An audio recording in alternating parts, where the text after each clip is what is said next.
Hello friend, Tahir education अड्डा में आपका मोस्ट वेलकम है।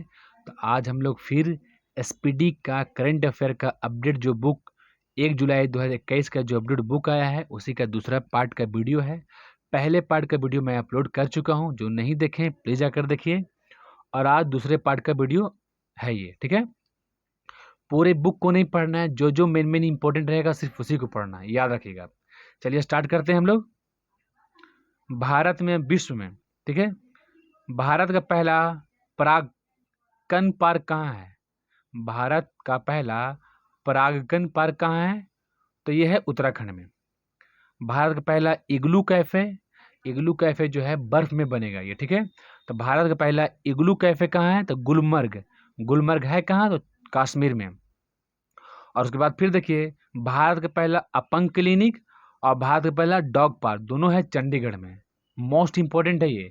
भारत का पहला अपंग क्लिनिक और भारत का पहला डॉग पार्क कहाँ है? चंडीगढ़ में। तो क्वेश्चन आपसे पूछेगा कि भारत का पहला परागकण पार्क कहाँ है? तो उत्तराखंड में है। इग्लू कैफे कहाँ खुला है? तो गुलमर्ग में खुला है। अपंग क्लिनिक और डॉग पार्क कहाँ खुला है? तो चंडीगढ़ में खुला है, याद रखिएगा। देखिए भारत, अब हम लोग यहाँ से देख लेते हैं। अब हम लोग देखते हैं, एम स्टार लगा लीजिए कि भारत का पहला जिंडर पार्क कहाँ खुला है, जो मोस्ट इंपॉर्टेंट है। तो ये केरल में खुला है। केरल में कहाँ? तो केरल के कोझिकोड में। बस केरल याद रखिएगा कि भारत का पहला जिंडर पार्क कहाँ खुला है? तो केरल में खुला है। इसका नाम क्या है? तो इसका नाम है थानटेंडोम, याद रखिएगा। उसके बाद देखिए, रिपब्लिक डे परेड में शामिल होने वाली पहली महिला फाइटर का नाम क्या है? तो भावना कांत है, ये ध्यान रखिएगा। 9 पुस्तकालय की शुरुआत कोलकाता में हुई है। देश का पहला चमड़ा पार्क कहाँ खुला है? तो उत्तर प्रदेश में, ठीक है। कोविड-19 वैक्सीन प्राप्त करने वाले पहले भारतीय कौन है? तो मनीष कुमार है। ये सफाई कर्मी है मनीष कुमार। इन्हीं को कोविड-19 वैक्सीन सबसे पहले मिला है, ठीक है। जितना बार कॉल कीजिएगा उतना बार याद होगा। जेंडर पार्क केरल में। रिपब्लिक डे में शामिल होने वाली पहली भारतीय फाइटर भावना कांत। देश का पहला चमड़ा पार्क है, उत्तर प्रदेश में खुला है। और कोविड वैक्सीन लेने वाले पहले भारतीय कौन है? तो मनीष कुमार है, याद रखिएगा। अमेरिका की पहली महिला उपराष्ट्रपति, ठीक है, ये भारतीय मूल की हैं। अमेरिका की पहली महिला उपराष्ट्रपति, उनका नाम है कमला हैरिस। वहाँ का राष्ट्रपति कौन है? तो जो बाइडन है। और उपराष्ट्रपति कौन है? कमला हैरिस है। भारत का पहला फायर पार्क कहाँ स्थापित हुआ है? तो भुवनेश्वर उड़ीसा में। भारत का पहला फायर पार्क पूछेगा तो भुवनेश्वर उड़ीसा में। भारत का पहला इंडोर स्की पार्क, ठीक है, इंडोर स्की पार्क होगा, ये बर्फ पर होगा, ठीक है। तो कुफरी, कुफरी है कहाँ? हिमाचल प्रदेश। याद रखिएगा कि भारत का पहला इंडोर स्की पार्क कहाँ खुला है? तो कुफरी, हिमाचल प्रदेश में। जम्मू कश्मीर की पहली महिला बस चालक हैं कौन? पूजा देवी, ध्यान रखिएगा। भारत की सबसे युवा मेयर कौन बनी है? तो आर्या राजेंद्रन, ठीक है। सब भारत के सबसे युवा मेयर कौन है? तो आर्या राजेंद्रन है, इंपॉर्टेंट है, याद रखिएगा। भारत का पहला पोलिनेटर पार्क, भारत का पहला पोलिनेटर पार्क कहाँ खुला है? हल्द्वानी, उत्तराखंड। ये उत्तराखंड याद रखिएगा कि भारत का पहला पोलिनेटर पार्क कहाँ खुला? उत्तराखंड में। भारत देश का पहला टायर पार्क कहाँ खुला है? तो पश्चिम बंगाल। ये क्वेश्चन कई बार सेट में आता है कि भारत का पहला टायर पार्क कहाँ खुला है? तो पश्चिम बंगाल में खुला है। बिहार का पहला ग्लास ब्रिज राजगीर में खुला है। मोस्ट इंपोर्टेंट, घूम सकते हैं, बहुत अच्छा है, बहुत ही खूबसूरत है। भारत का पहला मॉस गार्डन कहाँ खुला है? तो नैनीताल के उत्तराखंड में। LIC का पहला डिजिटल ऐप, LIC जो है उसका पहला डिजिटल ऐप का नाम क्या है? तो आनंदा है। मोस्ट इंपोर्टेंट है ये। छोटे जानवरों के लिए पहला इको ब्रिज उत्तराखंड में, ये भी इंपॉर्टेंट है और ये भी इंपॉर्टेंट है, ठीक है। छोटे जानवरों के लिए पहला इको ब्रिज उत्तराखंड में खुला है। भारत का पहला चंदन संग्रहालय कहाँ है? तो मैसूर में है। जानते हैं सबसे ज़्यादा चंदन की लकड़ी कहाँ होती है? तो कर्नाटक में होती है। विश्व के सबसे कम उम्र के लेखक कौन हैं? तो अभिजीता गुप्ता हैं। विश्व के सबसे कम उम्र के लेखक हैं अभिजीता गुप्ता। ISO सर्टिफिकेट पाने वाला पहला शहर कौन है? तो उड़ीसा की राजधानी भुवनेश्वर है, याद रखिएगा। ISO सर्टिफिकेट पाने वाला पहला शहर कौन है? तो भुवनेश्वर है। न्यूजीलैंड की पहली भारतीय मूल की मंत्री का नाम है प्रियंका राधाकृष्णन। एकदम इम्पोर्टेंट है, याद रखिएगा, ठीक है, मोस्ट इम्पोर्टेंट है। प्रियंका राधाकृष्णन जो है पहली महिला है भारतीय मूल की जिनको मंत्री बनाया गया है।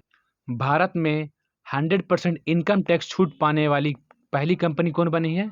तो MIC रेडवुड, ठीक है। भारत में जो 100% इनकम टैक्स छूट, मतलब इनका इनकम टैक्स एकदम नहीं लगता है, उसका नाम क्या है, AMIC रेडवुड है। एयर कैरियर की प्रमुख बनने वाली पहली महिला कौन है, तो हरप्रीत एंडी सिंह। पहली रो पैक्स फेरी सेवा, ये मोस्ट इंपॉर्टेंट है, पहली रो पैक्स फेरी सेवा की शुरुआत गुजरात में हुआ है। सबसे कम उम्र का कंप्यूटर प्रोसेसर का नाम क्या है, अरहम ओम तलसानिया। ठीक है, ये भी इंपॉर्टेंट है। उसके बाद देख लेते हैं हम लोग। देखिए जो जो इंपॉर्टेंट है इसमें स्पीडी में, उसी का मैं आप लोग पढ़ाऊंगा, पूरा स्पीडी पढ़ने से कोई फायदा नहीं है। उसके बाद सबका टेस्ट होगा, कम से कम 500 क्वेश्चन का टेस्ट होगा। और आप लोग जान रहे हैं कि हर एग्जाम, चाहे दरोगा हो, BPSC हो, PT हो या रेलवे, कोई भी एग्जाम हो, बिना करंट का आप कुछ नहीं कर सकते हैं। बैकबोन का काम करेगा करंट। और दरोगा का सेट प्रैक्टिस चल रहा है, उसको भी ज्वाइन कीजिए, और नए हैं तो चैनल को सब्सक्राइब कीजिए। देखिए, राज कृषि कानून को लागू ना करने वाला पहला राज्य कौन है, तो पंजाब है। जो कृषि कानून जो बीच में बहुत चर्चे में रहा है, उसको लागू ना करने वाला पहला राज्य कौन है, तो पंजाब है। मैंने सबसे पहले इसको समर्थन ना दिया था। सब्जियों के लिए न्यूनतम समर्थक मूल्य तय करने वाला भारत का पहला राज्य कौन है, तो केरल है। सब्जियों के लिए न्यूनतम समर्थक मूल्य तय करने वाला भारत का पहला राज्य कौन है, तो केरल है। लोक सेवा आयोग की परीक्षाओं में ट्रांसजेंडर को शामिल किसने किया है, तो असम सरकार ने। मोस्ट इंपोर्टेंट क्वेश्चन है ये। ठीक है, लोक सेवा आयोग की परीक्षाओं में ट्रांसजेंडर को शामिल करने का फैसला किया है किसने, तो असम सरकार ने, याद रखिएगा। देखिए, पहला समझ लीजिए। अब यहाँ पर हम लोग देखिए जो मेन इंपोर्टेंट है उसी को समझना है। ठीक है, क्वेश्चन आएगा हेलिका निम्न में से क्या है, तो हेलिका जो है टैंक रोधी मिसाइल है, यह याद रखिएगा। हेलिका क्या है, तो टैंक रोधी मिसाइल है। किस देश ने बनाया है, तो भारत ने। फिर से क्वेश्चन आएगा कि हेलिका क्या है, निम्न में से हेलिका क्या है, तो टैंक रोधी मिसाइल है। ये जान लीजिए आप, किसने बनाया, तो भारत ने बनाया। चिनुक क्या है, तो चिनुक एक तरह का हेलीकॉप्टर है। चिनुक एक हवा भी है, याद रखिएगा। तो लेकिन यहाँ पर है उपकरण में कि चिनुक क्या है, तो एक तरह का हेलीकॉप्टर है। किस देश ने बनाया, तो अमेरिका ने बनाया।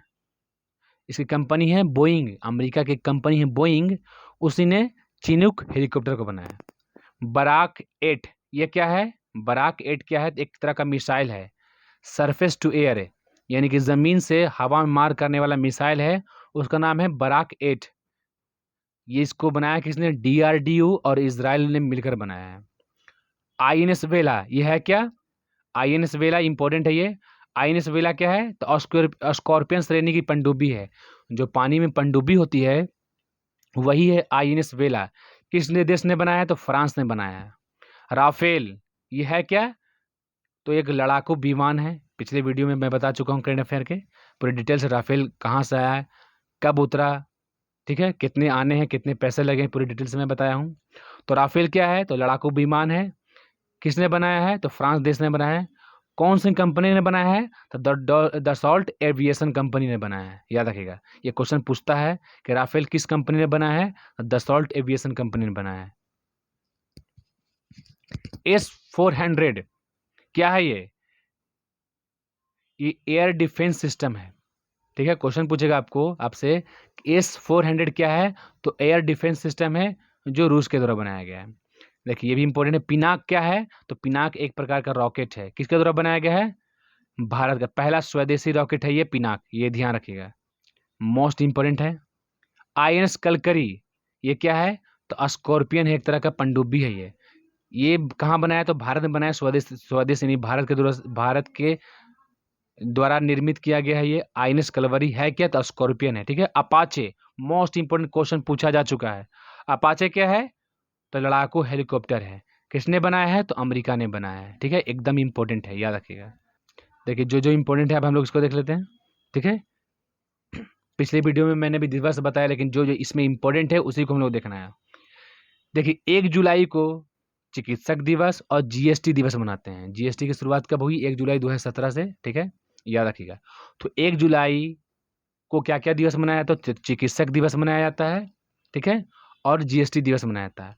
30 जून को क्या मनाया जाता है, तो अंतर्राष्ट्रीय संसदीय दिवस मनाया जाता है, अछूत ग्रह दिवस मनाया जाता है। जो VVI है एकदम एक्स्ट्रा ऑर्डिनरी VVI, उसी को मैं ऐड किया हूँ इसमें। ठीक है, 29 जून को क्या मनाया जाता है? तो राष्ट्रीय सांख्यिकी दिवस मनाया जाता है।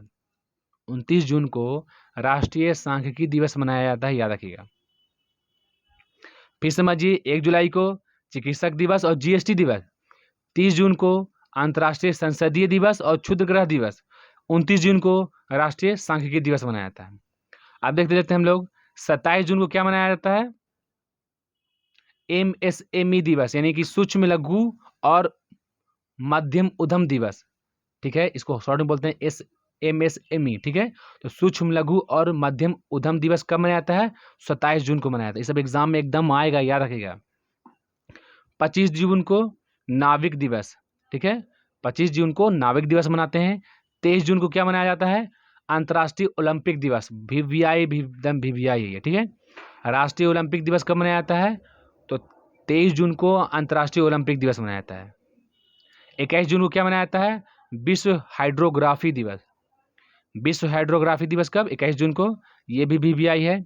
विश्व मरुस्थलीय रोकथाम दिवस, विश्व मरुस्थलीकरण रोकथाम दिवस मनाया जाता है 17 जून को। और विश्व रक्तदाता दिवस कब मनाया जाता है? तो 14 जून को। मोस्ट इंपोर्टेंट है ये। ठीक है, 14 जून को क्या मनाया जाता है? विश्व रक्तदाता दिवस। 13 जून को क्या मनाते हैं? अंतर्राष्ट्रीय एल्बिनिज्म जागरूकता दिवस। अंतर्राष्ट्रीय एल्बिनिज्म जागरूकता दिवस 13 जून को। बाल श्रम के खिलाफ विश्व दिवस 12 जून को, ये भी वीवीआई है। विश्व प्रत्यानयन दिवस, विश्व प्रत्यानयन दिवस कब मनाया था? 9 जून को, एकदम वीवीआई है। 8 जून को विश्व महासागर दिवस और 7 जून को विश्व खाद्य सुरक्षा दिवस। फिर समझिए, 9 जून को विश्व प्रत्यायन दिवस मनाया जाता है। 8 जून को विश्व महासागर दिवस मनाया जाता है। 7 जून को विश्व खाद्य सुरक्षा दिवस मनाया जाता है। 5 जून को क्या मनाया जाता है? 5 जून को मनाया जाता है विश्व पर्यावरण दिवस। एकदम वीवीआई है, ये एग्जाम में तो पूछता ही है, एकदम पेटेंट किया हुआ है एग्जाम के लिए। 3 जून को विश्व साइकिल दिवस। 31 मई को विश्व तंबाकू निषेध दिवस और 24 मई को राष्ट्रमंडल दिवस। 23 मई को विश्व कछुआ दिवस। ठीक है, फिर समझिएगा, 5 जून को पूछेगा तो विश्व पर्यावरण दिवस। 3 जून को विश्व साइकिल दिवस। 31 मई को विश्व तंबाकू निषेध दिवस और 24 मई को राष्ट्रमंडल दिवस। 13 मई को विश्व कछुआ दिवस। 22 मई को पूछेगा तो अंतर्राष्ट्रीय जैव विविधता दिवस। अंतर्राष्ट्रीय जैव विविधता दिवस कब मनाया जाता है? तो 22 मई को मनाया जाता है। 20 मई को क्या मनाया जाता है? तो विश्व मेट्रोलॉजी दिवस। विश्व मेट्रोलॉजी दिवस क्या मनाते हैं? 20 मई को। 20 मई को क्या मनाते हैं? विश्व मधुमक्खी दिवस। ये भी वीवीआई है क्वेश्चन। ठीक है, ये भी क्वेश्चन और ये क्वेश्चन दोनों वीवीआई है। 18 मई को क्या मनाते हैं? अंतर्राष्ट्रीय संग्रहालय दिवस। 17 मई को मनाते हैं विश्व रक्तचाप दिवस और 16 मई को मनाते हैं अंतर्राष्ट्रीय प्रकाश दिवस। ये भी वीवीआई है क्वेश्चन। अब 15 मई को अंतर्राष्ट्रीय परिवार दिवस। एक बार फिर रिकॉल कर लेते हैं हम लोग। 20 मई को विश्व मेट्रोलॉजी दिवस। 20 मई को फिर विश्व मधुमक्खी दिवस। 18 मई को अंतर्राष्ट्रीय संग्रहालय दिवस। 17 मई को विश्व उच्च रक्तचाप दिवस। 16 मई को अंतर्राष्ट्रीय प्रकाश दिवस और 15 मई को अंतर्राष्ट्रीय परिवार दिवस। याद रखिएगा, जितने भी इसमें वीवीआई है उसको आपको याद करना ही करने हैं, एनी हाउ, एकदम ये वीवीआई है। 12 मई को अंतर्राष्ट्रीय नर्स दिवस। ठीक है, 4 मई को विश्व अस्थमा दिवस। 3 मई को विश्व प्रेस दिवस। 29 अप्रैल को अंतर्राष्ट्रीय नृत्य दिवस और 22 अप्रैल को पृथ्वी दिवस, अंतर्राष्ट्रीय मातृ पृथ्वी दिवस भी याद कीजिएगा तो काम चलेगा कि 22 अप्रैल को पृथ्वी दिवस मनाया जाता है। 18 अप्रैल को विश्व धरोहर दिवस। एकदम वीवीआई है ये दोनों। ठीक है, फिर समझिए, 12 मई को अंतर्राष्ट्रीय नर्स दिवस। आंख बंद करके सुनना है, अब जब दोबारा रिकॉल करूं तो आंख बंद कर सुनिए। 4 मई को विश्व अस्थमा दिवस। 3 मई को विश्व प्रेस स्वतंत्रता दिवस। 29 अप्रैल को अंतर्राष्ट्रीय नृत्य दिवस। 18 अप्रैल को अंतर्राष्ट्रीय पृथ्वी दिवस। 18 अप्रैल को धरोहर दिवस। याद रखिएगा, एकदम याद कर लीजिए, एकदम वीवीआई। ये क्वेश्चन में आएगा, ये पेटेंट है ये। ठीक है, ये क्वेश्चन में आएगा क्योंकि 2021 का नोबेल पुरस्कार अभी नहीं को किसी को मिला है, इसलिए 2020 एकदम वीवीआई है। कहूँ पर लिख लीजिए, मुहर मार लीजिए। ठीक है। चिकित्सा के क्षेत्र में पूछेगा कि 2020 का नोबेल पुरस्कार किसको मिला है? हुटन आल्टर राइस, इस तरह से याद कीजिएगा, ठीक है। पहले एक बार याद कर लीजिएगा, माइक हुटन, हार्वे जे आल्टर, चार्ल्स एस राइस, ठीक है। और उसके बाद शॉर्ट याद कीजिएगा, हुटन आल्टर राइस। चिकित्सा के क्षेत्र में हुटन आल्टर राइस। फिर समझिएगा, चिकित्सा के क्षेत्र में हुटन आल्टर राइस क्यों मिला? हेपेटाइटिस सी के वायरस के खोज के लिए, ठीक है। हेपेटाइटिस सी के वायरस की खोज के लिए मिला है, याद रखिएगा इनको। हम लोग देख लेते हैं फिजिक्स के क्षेत्र में, ठीक है, जो मोस्ट इंपोर्टेंट क्वेश्चन एकदम आएगा ही आएगा, जितना बार रिकॉल कीजिएगा उतना बार क्लियर होगा। तो भौतिकी के क्षेत्र में किसको मिला है 2020 का नोबेल पुरस्कार? तो रोजर पेनरोज, इसको पूरा याद करना है, ठीक है। रेनहार्ड और एंड्रियाज, ऐसे याद करना है कि भौतिकी के क्षेत्र में रोजर पेनरोज, रेनहार्ड, एंड्रियाज। फिर से भौतिकी क्षेत्र में किसको मिला है? तो रोजर पेनरोज, रेनहार्ड, एंड्रियाज, ठीक है, तीनों को मिला है। किस लिए मिला है? तो ब्लैक होल के संगठन सापेक्षता के सिद्धांत को मजबूती देने के लिए, ठीक है। ब्लैक होल के संगठन और सापेक्षता के सिद्धांत को मजबूती पूर्वानुमान करने के लिए ये तीनों को मिला है, ध्यान रखिएगा। केमिस्ट्री में किसको मिला है? चार्पियर और डोडना। केमिस्ट्री में चार्पियर और डोडना किस लिए मिला है? तो जीनोम एडिटिंग के लिए मिला है, ठीक है, याद रखिएगा। शांति के क्षेत्र में किसको मिला है 2020 का? तो world food programme,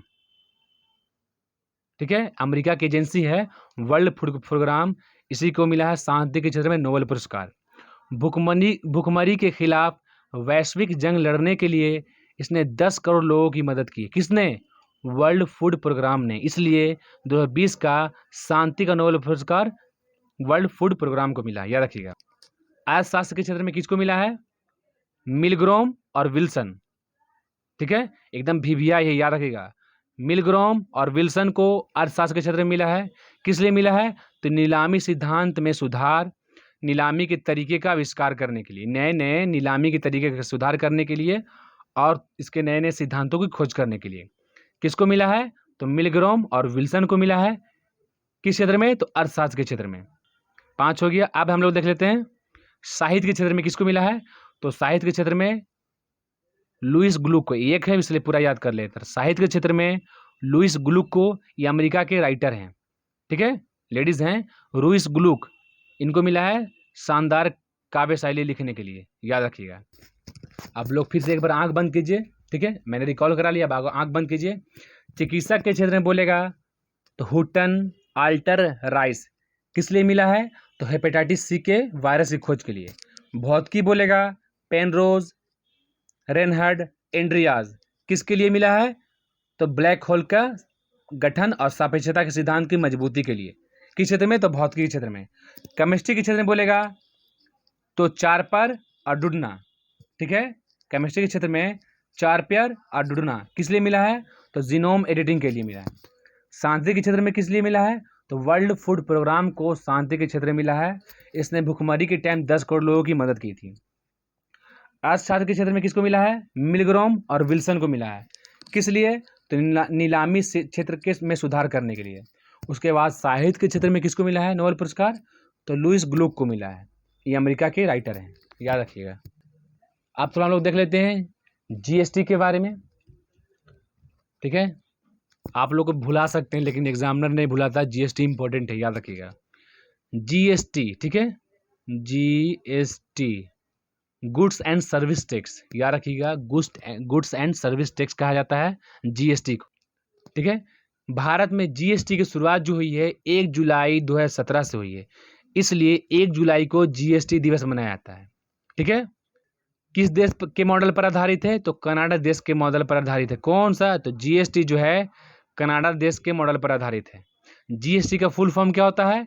goods and service tax, यानी वस्तु एवं सेवा कर, मोस्ट इंपॉर्टेंट है, याद रखिएगा। GST के लिए 122वां संविधान संशोधन 2014 में संसद में प्रस्तुत किया गया था। GST के लिए 122वां संविधान संशोधन बिल संसद में प्रस्तुत किया गया था। क्वेश्चन पूछेगा कि 122वां संविधान संशोधन बिल किससे संबंधित है? तो GST से संबंधित है, याद रखिएगा। लोकसभा में जीएसटी को 3 अगस्त 2016 को तथा राज्यसभा में जीएसटी को 8 अगस्त 2016 से पास किया गया। फिर समझिएगा, जीएसटी को यानी गुड्स एंड सर्विस टैक्स को 3 अगस्त 2016 को लोकसभा में और 8 अगस्त 2016 को राज्यसभा में पेश किया गया। ठीक है, लेकिन जीएसटी बिल पर राष्ट्रपति की मंजूरी जो है 8 सितंबर 2016 को दी गई। देखिए, आप लोगों को पहले ही बता चुका हूँ, लोकसभा, एक सेकंड, लोकसभा प्लस राज्यसभा और राष्ट्रपति तीनों मिलता है तो संसद का निर्माण होता है। लोकसभा, राज्यसभा और राष्ट्रपति तीनों मिलता है तो क्या किसका निर्माण होता है? संसद का निर्माण होता है। तो कोई भी बिल लोकसभा में जाएगा तो उसके बाद जब यहाँ से पास होगा तो राज्यसभा में जाएगा। यहाँ से यहाँ तक आया ये बिल ही रहेगा। लोकसभा पास हो गया, उसके बाद राज्यसभा में पास अगर कर देता है, उसके बाद यहाँ कहाँ जाएगा? राष्ट्रपति के पास। जैसे ही राष्ट्रपति सिग्नेचर करता है तो वो जो बिल है अधिनियम बन जाता है, यानी कानून बन जाता है।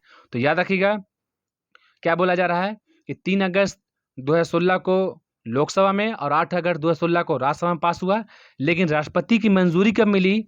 8 सितंबर 2016 को। तो अब ये क्या बन गया? कानून बन गया। 101वां संविधान संशोधन के तहत जीएसटी लागू किया गया है। ठीक है, देखिए यहाँ पर आप लोग कंफ्यूजन मत होइएगा। 122वां संविधान संशोधन बिल, आप फिर बोलिए 101वां संविधान संशोधन के तहत जीएसटी को लागू किया है क्या? तो समझिएगा, दोनों का डिफरेंस समझिएगा। 122वां संविधान संशोधन बिल का मतलब जब तक लोकसभा और राज्यसभा में पास होता है तब तक ये बिल ही कहलाता है, लेकिन जैसे ही राष्ट्रपति के पास चला जाता है तो क्या बन जाता है? संशोधन बन जाता है। तो लोकसभा और राज्यसभा में गया तो 122वां संविधान संशोधन बिल था, लेकिन जैसे ही राष्ट्रपति सिग्नेचर किया तो 101वां संविधान संशोधन बन गया है। संशोधन बोलेगा तो 101वां संविधान संशोधन किससे संबंधित है?